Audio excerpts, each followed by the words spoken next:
What's going on, guys? This is Rob, and if you're enjoying the content here on my channel, then make sure you hit the like button and make sure you hit subscribe so you can help decide what direction the content on my channel goes in the foreseeable future. Okay, so it's no secret that I love Old Man Logan.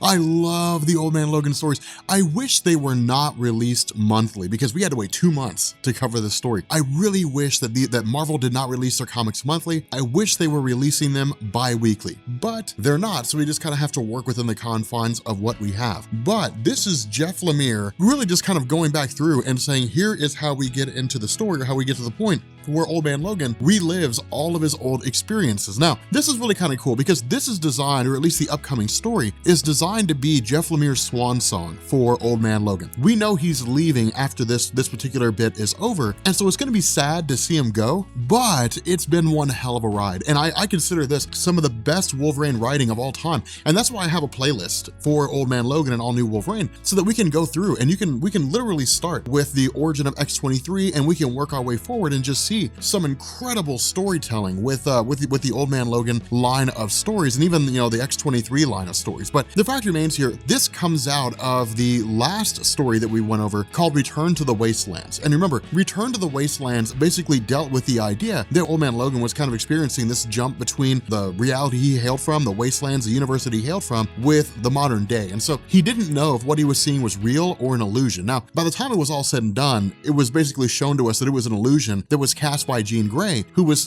basically been taken over by the Brood, a spacefaring race that was looking to usurp Jean Grey into their ranks and make her one of their own. But with these different visions that Jean Grey had put in the mind of Logan for the purpose of just kind of torturing his sanity, what it did is it forced him to ask the question, what happened to Bruce Banner Jr.? Now, this requires us to jump back a little bit. So for those of you guys who are familiar, who've been following along the way, bear with me for a second. But in the original Old Man Logan story, and we don't need to rehash the whole thing, the story's down in the description, but in the original Old Man Logan story, after Logan had basically killed Bruce Banner, he had killed She-Hulk, he had killed all the members of the Banner family, and eventually basically took Bruce Banner Jr. as his own, he had just kind of ridden off into the sunset. This was followed up in both the Secret Wars Old Man Logan tie-in and All New, All Different Marvel's Old Man Logan, when we basically learned that Logan himself had left Bruce Banner Jr. with Danielle Cage, the daughter of Jessica Jones and Luke Cage, both of whom had died during the whole event, the night the superheroes died, when all the superheroes across the world were killed by the villains. And so what this ends up doing here is it begs the question, what happened to Bruce Banner Jr.? One of the illusions that Old Man Logan had was that Bruce Banner Jr. basically went on to become a warlord. He went on to become this kind of a tyrant, where he was like the newest iteration of the Maestro. Now, we know just by virtue of Jonathan Hickman's Fantastic Four, the most likely future to unfold is that Bruce Banner Jr. is going to usher in a new age of superheroes who are going to basically destroy Galactus and then use his body as a way to,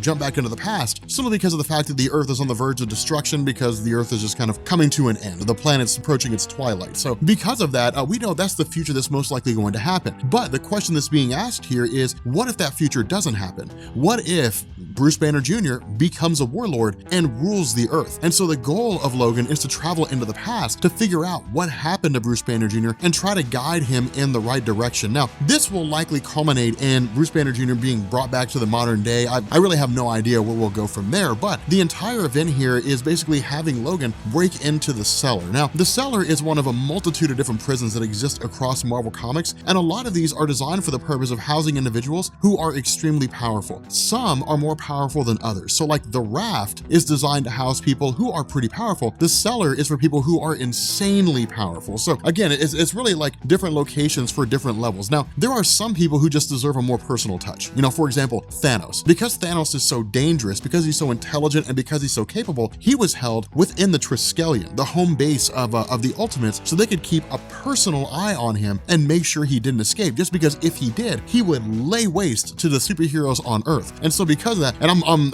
God, I love Thanos for that. I love Thanos for that, where he just like crushes the world's superheroes almost every single time they fight, if they don't have anybody with like insane powers on their side, like Doctor Strange or something like that. But the fact remains here that Logan's basically breaking into the cellar. Now, we don't know why. All we're given by Jeff Lemire are these sort of jump backs, and we pick up like 9 days before all this happened with Ileana Rasputin. Now, in my mind, this is how you use characters who are really powerful. You basically have them turn down scenarios. And I know that kind of seems like a caveat, like what? Why would you do that? Why would you want to invoke a super powerful character only to get rid of them? The reason why is because it makes practical sense. What Jeff Lemire does is he basically has Logan approach Ileana Rasputin, the younger sister of Colossus, who goes by the name of Magic. Now, Ileana Rasputin has the ability to manipulate all kinds of dimensional and magical energies. She's extremely powerful, but her bread and butter is basically interdimensional and time travel. And so because of this, what happens is Logan basically says, look, I need you to send me to the future to find out what happened to Bruce Banner Jr. Now, this is the funny thing about this, and this is what I like about what Jeff Lemire is doing here. Jeff Lemire basically establishes where the wastelands, that dystopian future, resides within the realm of all new, all different Marvel. What happens is Ileana Rasputin says basically it's not as simple as sending you into the future because we don't know that is the future. All we know is that you just came from a place where a dystopian future occurred the night that all the superheroes died. But things are changing all around us because we know that within a few years that was supposed to happen, but we don't know if it will happen. And in fact, if you go and look up the Old Man Logan universe, you know, in any comic or any story, we'll know that it's an alternate reality. It's an alternate universe. And so what Ileana Rasputin basically says is what you're talking about is traversing, going into the future of another dimension. And so again, it's really kind of a funny situation because it's like, well, what happens if you get there and it's nothing like what you remember it being? You know, what happens if we send you to the wrong one? There's any number of things that can go wrong here. You're not walking to the house next door. You're just putting a blindfold on and then walking to a house that's 5 blocks down and to the left. There's no guarantee you'll even get there. And so the idea here is that really she just kind of shoots him down and says, no, I'm not going to do this. I'm not going to send you back to the wastelands. You've grown, you've changed, you're not who you used to be. Do not go back there and torture yourself. And so that's the reason why he's here, is because he's basically at this cellar trying to find someone who can send him back through time. Now, the funny thing about this is along the way, he encounters Miles Morales. Now, we're not told how Miles Morales got here. We're not told why he's the only one here. And in truth, it doesn't really, I mean, it's not significant. It doesn't really matter. It's cool to see them fight. And that's all that I care about. It's cool to see Old Man Logan face off against Miles Morales because it's two characters who would normally never meet fighting one another. And that's kind of the funny thing here is because of the fact that no one is familiar with Old Man Logan. They're familiar with Wolverine, but they're not familiar with Old Man Logan. Now, I would like to believe that if Peter Parker just kind of came walking in and saw Miles Morales fighting Old Man Logan, he would just be like, what are you doing? This guy's way beyond you. Like, you're nowhere near where you need to be in order to face off against Old Man Logan. And that's true. Like, Old Man Logan's got experience. He's a little bit slower, but what he lacks in speed, he makes up for in experience. And Miles Morales does not have the ability to take on Old Man Logan. He doesn't have the strength, the combat experience, because remember, Old Man Logan's got a healing factor. He's got adamantium bones. Not really super strength per se, but he's stronger than your average bear. And so because of that, he is a force to be reckoned with, especially because of the fact that if he chose to push it to the max, he'd be fighting to kill, and Miles Morales would not survive the experience. And this is shown by the fact that he's able to basically overcome every single attempt that Miles makes in trying to stop him, whether it's, you know, shooting webs at his feet, grab his hands in webbing, whatever the case may be, he breaks free every single time. And this is when we actually follow him through a multitude of different people. He went to go see Beast, he went to go see Shaman, someone of Native American heritage who deals with magic. You know, he went to go see Cable, the Scarlet Witch, Doctor Doom, Black Panther, you know, all these different guys, and they all said no. Now, the real kicker to this is Doctor Strange. And that's kind of the funny thing about this, is because Doctor Strange meddles with time all the time. Like he meddles with time a lot. He travels to other dimensions a lot. He messes with magic and stuff. But it's also kind of Jeff Lemire hitting on the point of the original Age of Ultron event. Because remember, when Age of Ultron first dropped, when that story came to a conclusion, one of the things that Bendis established is that time is not just a thing. You know, time is not something you can just mess with. Time is a living organism. The more you manipulate it, the more you bend it. And the more you bend it, the closer it'll come to breaking. And if it breaks, it'll send ripples throughout all things in existence. That's how Marvel justified the beginning of the collapse of the universe by virtue of Doctor Doom's actions and so on and so forth. But it was basically sending shockwaves all throughout the entire multiverse, which allowed Galactus from the main Marvel universe to end up in the Ultimate Universe. It just had all these different things going on. And we'll talk, you know, we talked about that during our whole Superior Spider-Man run, but the fact remains here that with Old Man Logan facing off against Miles, what he needs is a distraction. And so he basically just frees a whole bunch of the guys. Now, in truth, he probably could have taken him out. I would say within the confines of this story, Miles Morales is really more of a nuisance as opposed to somebody to actually face off against. Now, this also provides a little bit of growth, a little bit of growing room, because we could turn around and see, you know, this event reference most likely in the Miles Morales comics, although it's written by Bendis, so you'll probably just kind of ignore continuity. We could see this referenced, and then Miles Morales saying, hey, look, I learned a lot from my fight with Old Man Logan. What we end up finding out is that Logan being here is designed for the purpose of tracking down a guy named Asmodeus. Now, Asmodeus is, man, he's an old school villain. Man, that's really reaching back.